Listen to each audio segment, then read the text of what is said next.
Abra Êxodo capítulo 34, Êxodo 34, e nós vamos ler dos versos 1 a 9. Será que a sua família está debaixo de maldição?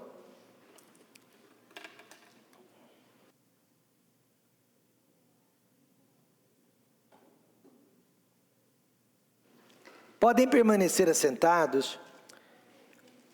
Então disse o Senhor a Moisés: lavra 2 tábuas de pedra, como as primeiras, e eu escreverei nas tábuas as mesmas palavras que estavam nas primeiras tábuas que tu quebraste. Moisés se encontra então com Deus pela segunda vez, aqui no Monte Sinai, no Monte Santo. Ou seja, ele está recebendo informações, mais uma vez, da fonte primária, que é Deus, e informações relevantes sobre a nossa vida e sobre a nossa família também, e ele tem acesso direto à fonte primária, que é Deus. Por isso podemos ter certeza que cada palavrinha que Moisés registrou realmente veio de Deus. No primeiro encontro, Moisés desceu com as 2 tábuas dos 10 mandamentos. Mas mesmo antes que pudesse mostrá-las para o povo de Israel, o povo já havia quebrado, já havia cancelado os 10 mandamentos. Por isso Moisés se irou contra a rebeldia de Israel. Veja Êxodo 32, verso 19. E aconteceu que, chegando Moisés ao arraial, e vendo o bezerro e as danças, acendeu-se-lhe o furor, e arremessou as tábuas das suas mãos, e quebrou-as ao pé do monte. Você viu, apesar de irado, Moisés ainda intercedeu pelo povo de Israel, e o povo se arrependeu, e Deus o ouviu, lhe dando mais uma oportunidade. Por isso que Moisés se encontrou pela segunda vez com Deus. E veja, meus irmãos, como é importante ter um intercessor que ora por nós. Veja como é importante haver alguém orando por nós e nos levando diante de Deus. Nas 2 ocasiões, Moisés teve que subir sozinho ao monte. Ninguém mais podia ir com ele, nem o seu escudeiro, Josué, pôde subir. Por quê? O povo era culpado demais de pecado para se aproximar de Deus. E a história sempre se repete. Quem é o intercessor de nossos filhos? Quem é o intercessor de nossa família nesta manhã?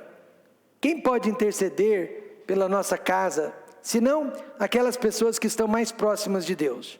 Podem ser os pais, podem ser os avós, ou até mesmo os filhos, mas observe, o intercessor sempre tem que ser aquela pessoa que esteja mais próxima de Deus. Moisés era a pessoa mais próxima de Deus, por isso só ele podia interceder pelo povo de Israel. Paulo fez o seguinte pedido para a igreja de Tessalonicenses: irmãos, orai por nós, porque Paulo sabia que aquela igreja era uma igreja de fé, era uma igreja que naquela época já vivia na esperança da volta do Senhor Jesus Cristo. No Monte Sinai, Moisés então foi este intercessor, foi este mediador que conseguiu reconciliar o povo de Israel com o seu Deus. Mas no Novo Testamento, quem é o nosso intercessor reconciliador? E o Novo Testamento ensina: qualquer um que nos ama e qualquer um que esteja próximo de Deus. Veja, 2 Coríntios 5,18. E tudo isto provém de Deus, que nos reconciliou consigo mesmo por Jesus Cristo, e nos deu o ministério, o trabalho da reconciliação. Então eu quero desafiar os pais nesta manhã, que a maior tarefa de um pai, a maior tarefa de um marido, a maior tarefa de uma mãe, de uma esposa, é reconciliar todos os seus filhos com Deus. Nós acordamos e dormimos praticando essa tarefa, tentando aproximar a nossa família o mais perto de Deus possível. E como podemos fazer isso? Primeiro, garanta a presença de Deus na vida de sua família. Segundo, garanta o caráter de Deus na vida de sua família. E terceiro, garanta o resultado de Deus na vida de sua família. Primeiramente, irmãos, a presença de Deus, ela há de salvar a nossa família. A presença de Deus salva a nossa família. Agora no verso 5, e o Senhor desceu numa nuvem e se pôs ali, junto a Moisés, e ele proclamou o nome do Senhor. E se pôs ali, junto a Moisés. Esta é a mesma nuvem que acompanhou o povo de Israel desde a sua saída do Egito. De dia, a nuvem estava do lado deles, de noite havia um pilar de fogo do lado deles, mas era a mesma nuvem. Esta nuvem se chama Shekinah, e Shekinah simboliza a presença de Deus no meio do povo de Deus. Shekinah, então, tem estado ao seu lado, tem estado ao nosso lado, desde o dia que nós recebemos Jesus Cristo como Salvador. Shekinah tem nos acompanhado, tem estado ao nosso lado nos momentos difíceis e dificultosos da nossa vida. Shekinah foi mencionada várias vezes na Bíblia, e ela poderia ser mencionada várias vezes na nossa própria vida, porque nada edifica mais uma família, nada abençoa mais uma família que a certeza da presença de Deus. Amém, irmãos? Shekinah cobriu o Monte Sinai. Shekinah acompanhou Israel durante o dia. Shekinah permaneceu junto à tenda de Moisés. Shekinah encheu o templo de Salomão. Shekinah cobriu a sombra de Maria na concepção de Jesus. Shekinah estava presente na transfiguração de Jesus. Shekinah estará presente na volta de Jesus, e que Shekinah esteja aqui nesta manhã. Nada deixava o meu pastor mais triste do que quando ele percebia que almas não estavam sendo salvas. Nada deixava o meu pastor mais triste do que quando ele percebia que nós tínhamos cultos após cultos e ninguém aceitava Cristo. Ele achava que havia pecado na igreja, e às vezes havia sim, mas eu sou um pouco diferente do meu pastor. Eu quero ver conversões, eu quero ver almas aceitando a Cristo, eu quero ver crentes sendo edificados no altar, mas para mim o mais importante, eu quero saber que Jesus está conosco. Eu quero saber que Deus está presente nesta igreja. Eu creio que as pessoas poderão se converter em outro lugar, mas é importante saber que Deus está aqui. Deus está presente na nossa igreja e Deus está presente na nossa família. Como podemos garantir a presença de Deus no nosso meio? Primeiro, rogando pela presença dEle.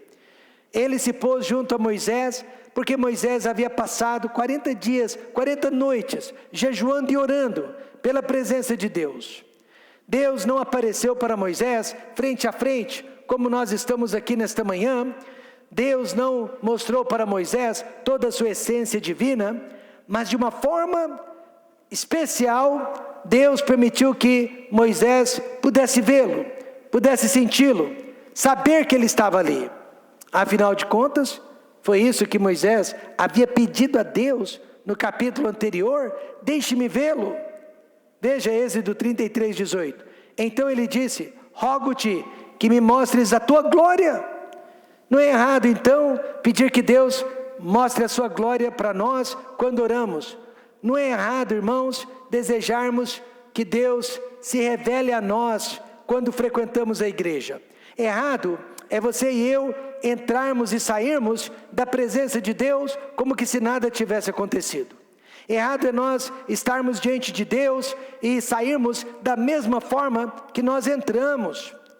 Sabe qual é a maior prova de que Deus está conosco? A maior prova de que Deus está aqui é o arrependimento de pecados.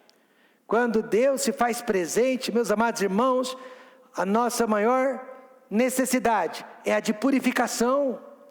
Pedro, ele não sabia que aquele homem ao seu lado era Jesus Cristo ressurreto, mas quando ele descobriu que era a própria pessoa de Cristo, ele sentiu o peso dos seus pecados. E veja o que aconteceu em seguida. Pedro prostrou-se aos pés de Jesus dizendo: Senhor, ausenta-te de mim, que sou um homem pecador. E assim também, quando Deus marca a presença dele no nosso meio, quer seja na igreja, quer seja dentro de casa, o marido vai querer ser o melhor marido, a esposa vai querer ser uma melhor esposa, amém, irmãos? Os filhos vão querer ser melhores filhos. A presença de Deus vai causar transformação na nossa vida. Moisés desceu do Monte Sinai santificado. Ele passou 40 dias e 40 noites orando, jejuando. Moisés não viu a Deus durante todo aquele período, mas digamos que tenha sido só por 5 minutos. Já valeu a pena? Valeu a pena todo o sacrifício? Valeu a pena jejuar, orar, para que a glória de Deus descesse sobre ele? Então vamos rogar mais pela presença de Deus em nossa casa, em nossa igreja.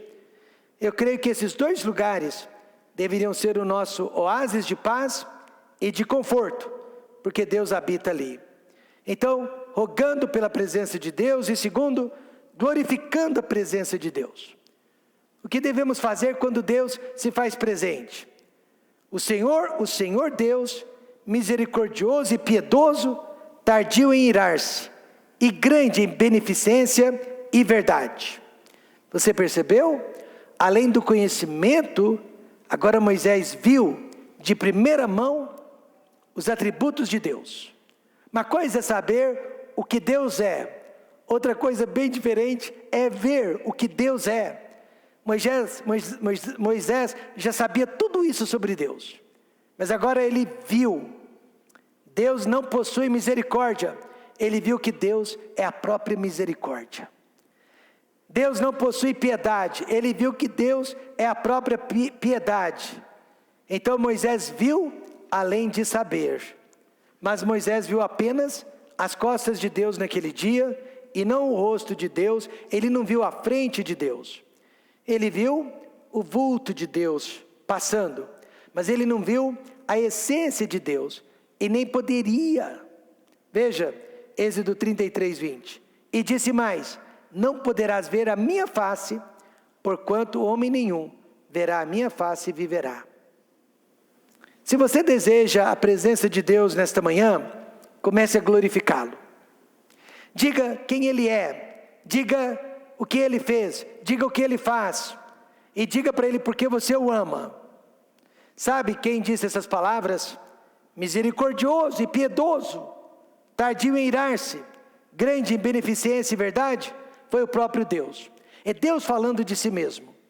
Não foi Moisés, Deus falando de si mesmo. Deus, meus irmãos, habita no meio dos louvores. Em nenhum lugar louva a Deus melhor e mais que a nossa própria igreja local. Veja Mateus 18, 20. Porque onde estiverem 2 ou 3 reunidos em meu nome, aí estou eu no meio deles. Então Moisés descobriu naquele dia que Deus, Ele é a misericórdia, Ele é a piedade. Moisés descobriu que Deus se faz presente quando Ele é glorificado. Maldição familiar existe, mas não porque alguém lá do passado nos amaldiçoou. Maldição familiar existe porque no presente Deus não está conosco.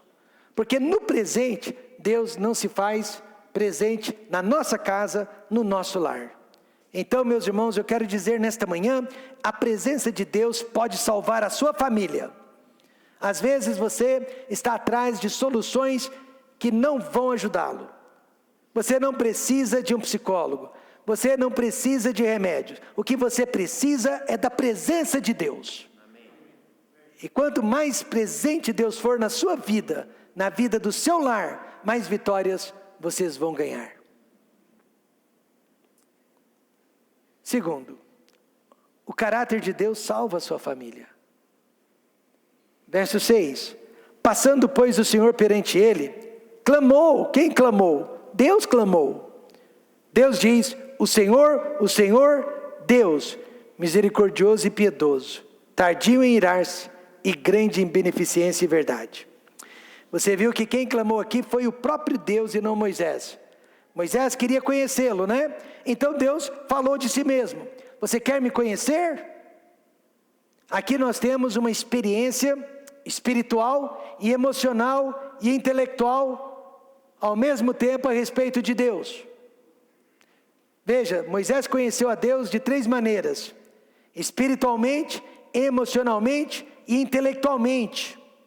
Então não se engane, o ateu, por exemplo, ele tem o conhecimento intelectual de Deus, mas ele não crê em Deus porque ele não tem o conhecimento emocional.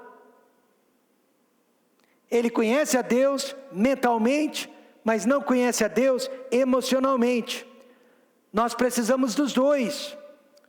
Quando o sentimento morre dentro do coração de um homem, aí não adianta nada fazer doutorado em teologia, pois sem amor não queremos conhecer a Deus. O Senhor é o nome Yahvé, e o mesmo nome pelo qual ele foi conhecido pelo pai Abraão, Isaque e Jacó. Significa o Deus eterno, o Deus imutável, o Deus que nunca muda. Imagine então uma família que conheça Deus emocionalmente, uma família que conheça Deus intelectualmente, uma família que conheça Deus espiritualmente. Será uma família invencível, será uma família abençoada, e não haverá maldição dentro daquela casa. Amém, irmãos? Portanto, o caráter de Deus, ele precisa fazer parte da nossa família. E o caráter de Deus, ele precisa ser conhecido de 2 formas. Primeiro, por meio do conhecimento bíblico. Por isso que nós estamos aqui nesta manhã. Nós queremos conhecer a Deus biblicamente. E conhecemos: misericordioso e piedoso, tardio em irar-se, grande em beneficência e verdade. Não só os crentes, mas todos os seres humanos deveriam ter um grande interesse em conhecer a Deus. Mas ao invés disso, o mundo prioriza a antropologia, que é o conhecimento do homem, ao invés da teologia, que é o conhecimento de Deus. Mas nós jamais iremos conhecer a natureza da criatura, se antes não conhecermos a natureza do Criador. E aqui Deus a revelou para nós: misericordioso, piedoso, tardio em irar-se, grande em beneficência. Este é o nosso Deus. E é o Deus do Velho Testamento, amém, irmãos? Porque é o mesmo Deus do Novo Testamento. Então isso explica porque Deus enviou um dilúvio que varreu cerca de 32 milhões de pessoas naquela época da face da terra. Mas que desde então, Deus tem sido paciente para com os homens. Agora, 2000 anos, ao invés de enviar um dilúvio, ele enviou Jesus Cristo. Ao invés de mandar condenação, ele enviou salvação. Amém, irmãos? Isso explica porque os asteroides não estão caindo sobre a nossa cabeça. Eles estão passando de raspão, mas nenhum deles jamais cai sobre a nossa cabeça. Tem a ver com a velocidade e a gravidade similar aos planetas. Mas eu pergunto: quem criou a órbita ao redor do Sol e quem estabeleceu os limites dos corpos celestes? Foi Deus. Mais uma prova então, meus irmãos, que o dilúvio causou a extinção dos dinossauros e não uma chuva de meteoros, como os cientistas afirmam, há mais de 65 milhões de anos. Por que é tão difícil aceitar o que a Bíblia ensina sobre Deus? Salmo 78, 38 diz: Ele, porém, que é misericordioso, perdoa a sua iniquidade e não os destruiu. Antes, muitas vezes, desviou deles o seu furor e não despertou toda a sua ira. Imagine então uma família que conhece o caráter de Deus por meio da Bíblia. Uma família que conhece exatamente a natureza de Deus por meio da Bíblia. Deus é amor, Deus não é ira. A ira é apenas resultado inevitável da justiça de Deus. Mas Deus é amor. E a família que conhece e reconhece o caráter amoroso de Deus jamais ficará debaixo de maldição alguma. Também o caráter de Deus pode ser conhecido por meio do conhecimento prático da nossa experiência de vida, que guarda beneficência em milhares, que perdoa a iniquidade e a transgressão e o pecado, que ao culpado não tem por inocente, que visita a iniquidade dos pais sobre os filhos e sobre os filhos dos filhos, até a terceira e quarta geração. Agora eu vou explicar este texto. Deus mesmo garante que não existe nenhum tipo de pecado, nenhum tipo de mal por parte do ser humano que ele não possa perdoar. Aqui no verso 7, Deus mesmo incluiu os 3 adjetivos que são usados para a nossa culpa. A culpa humana, ela é chamada de iniquidade, ela é chamada de transgressão e ela é chamada de pecado. E nenhum desses ficou do lado de fora, porque Deus quis demonstrar que o amor dele cobre todo o mal da humanidade. Isso quer dizer que nesta manhã, eu e você podemos pregar o Evangelho para a maior penitenciária de segurança máxima do mundo. E dizer para aquelas pessoas que ali estão detidas, que Deus pode perdoar todos os pecados. E Deus pode salvar qualquer um deles da condenação do inferno. Amém, irmãos? Amém. Mais importante que isso, Deus quer perdoar os meus pecados. E Deus quer perdoar os seus pecados. Deixe-me dizer, não é o tipo de pecado que afasta o perdão de Deus. O que afasta o perdão de Deus é o tipo de pecador que nós somos. Orgulhoso, impenitente, contumaz. Deus disse para Moisés: eu estou disposto a perdoar o pecado dos filhos de Israel, desde que se arrependam de seus pecados. Eu sei disso porque Ele já perdoou os meus pecados. Eu conheço o que a Bíblia diz na minha mente, mas eu também já experimentei na minha carne o perdão de Deus. Mas veja, o que os homens não gostam de ouvir, também no verso 7, que ao culpado não tem por inocente, e visita a iniquidade dos pais sobre os filhos e sobre os filhos dos filhos, até a terceira e quarta geração. Então existe a possibilidade de que eu vou passar o meu problema de hoje para os meus filhos, que vão passar o meu problema de hoje para os seus filhos, que serão os meus netos, que vão passar o problema meu de hoje para os seus filhos, que serão os meus bisnetos. Sim, exatamente o que esse versículo está ensinando. Aqui Deus está se referindo ao pecado continuado que atravessa gerações dentro de uma mesma família. Prostituição, vícios, ocultismo, orgulho, ateísmo, mundanismo. Nada tem a ver com maldição hereditária, alguém que nos jogou praga, alguém que nos desejou mal, mas tem tudo a ver com pecado hereditário, passado de pais para filhos. Mas a boa notícia é que você e eu podemos quebrar essa maldição. Como? Isaías 55, verso 7. Deixe o ímpio o seu caminho e o homem maligno os seus pensamentos. E se converta ao Senhor, que se compadecerá dele. Torne para o nosso Deus, porque grandioso é em perdoar. Tudo bem, os meus avós praticavam fornicação, meus pais praticaram fornicação, mas em nome de Jesus eu posso quebrar a fornicação. Maldição familiar existe quando Deus não está presente na família. Maldição familiar existe quando a família não considera o caráter de Deus. E terceiro, a sua resposta a Deus pode salvar a sua família. Moisés apressou-se e inclinou a cabeça à terra e adorou.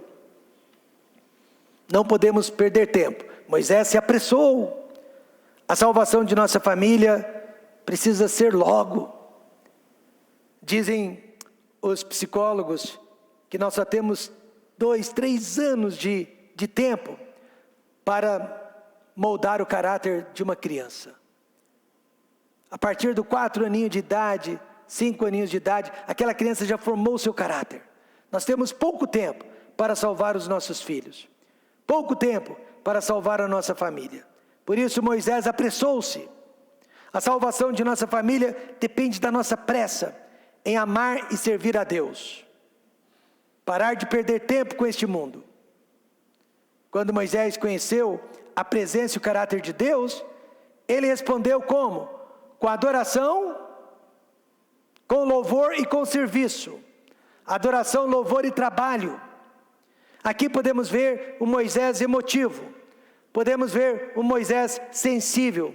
Podemos ver o Moisés tocado pelo conhecimento de Deus. Não há nada de errado em chegar na igreja e receber instrução da palavra de Deus e ser tocado. Não há nada de errado em vir à igreja e conhecer algo a respeito de Deus que causa emoção dentro de nós. Errado é a gente entrar robô, sair robô, entrar duro e sair petrificado. Moisés, ele foi tocado naquele dia, pelo conhecimento de Deus. Nós não queremos uma igreja, irmão Diego, que manipula as nossas emoções, que fica nos fazendo pular, oba, oba, mas também nós não queremos uma igreja cemitério, que só sabe passar informação. Não, nós queremos também ação, movimentação, amém, irmãos? Nós queremos que aconteça na igreja o que aconteceu no Vale dos Ossos Secos. Através da pregação da palavra de Deus, os ossos receberam vida. E Moisés recebeu vida naquele dia. Nós queremos inclinar a nossa cabeça à terra e adorar.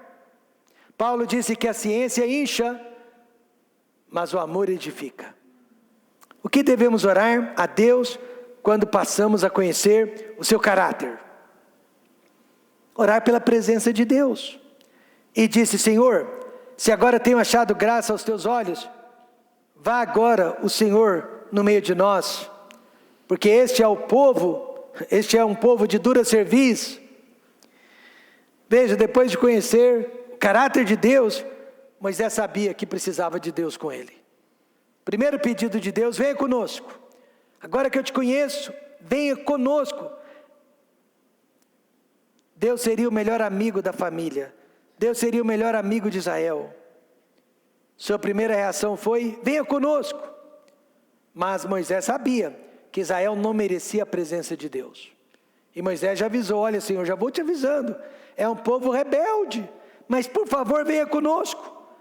A nossa família também não merece a presença de Deus. Talvez a esposa não mereça, talvez o marido não mereça, os filhos não merecem, mas venha conosco, amém, irmãos? Venha conosco. Porque Deus andaria no meio de um povo de dura cerviz? Justamente pelo que ele disse: ele é misericordioso, ele é piedoso, tardio em irar-se, grande em beneficência e verdade. Nada de mérito próprio, tudo tem a ver com o caráter de Deus. Então, a nossa família também não merece a presença de Deus, mas se nós a buscarmos, Ele se fará presente no nosso meio. E vamos orar também pelo perdão de Deus. Todas as famílias aqui precisam do perdão de Deus nesta manhã. Porém, perdoa a nossa iniquidade e o nosso pecado e toma-nos por tua herança. Eu admiro Moisés. Ele esteve ocupado 40 dias e 40 noites, orando, jejuando, mas na hora de confessar pecados, ele disse nossos pecados, amém, irmãos? Ele não disse o pecado deles, mas nossos pecados. Qual é o pecado de sua família? Todas as famílias aqui têm pecados de estimação, imoralidade, desonestidade, mentira, amargura, conflitos, atritos, inimizades, murmurações, seja qual for. Moisés orou: perdoa, Senhor, os nossos pecados. E Moisés decidiu naquele dia, por ele, pela sua casa, por todo Israel, que iriam servir a Deus. E nesta manhã todos os pais aqui podem decidir, por eles e por seus filhos, nós vamos servir a Deus. Então, não existe maldição hereditária, mas existe famílias debaixo da maldição do pecado. Podemos quebrar este ciclo de má sorte, como? Confessando e abandonando os nossos pecados. E agora eu quero mostrar duas passagens na Bíblia que ensinam que os filhos não pagarão pelo pecado dos pais e os pais também não pagarão pelo pecado dos filhos. Primeiro, Ezequiel 18, verso 20. Ezequiel 18, verso 20. Muito importante você saber que não existe maldição hereditária. Existe pecado continuado. A alma que pecar, essa morrerá. O filho não levará a iniquidade do pai, nem o pai levará a iniquidade do filho. A justiça do justo ficará sobre ele, e a impiedade do ímpio cairá sobre ele. Por que é tão importante saber disso? Porque eu já vi famílias se desculpando, famílias explicando o seu infortúnio, colocando a culpa nos seus antepassados, ao invés de assumir a sua responsabilidade no presente.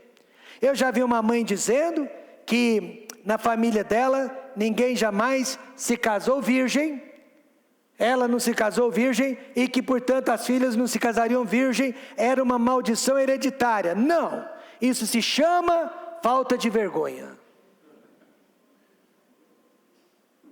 Não existe maldição hereditária, existe pecado continuado. Agora veja Deuteronômio 24, 16.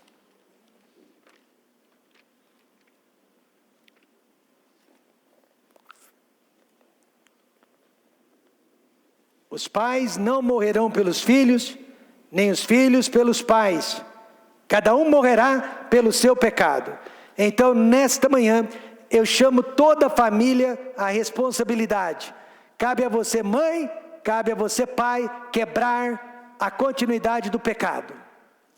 Cabe a cada um de nós decidir, eu e a minha casa serviremos ao Senhor.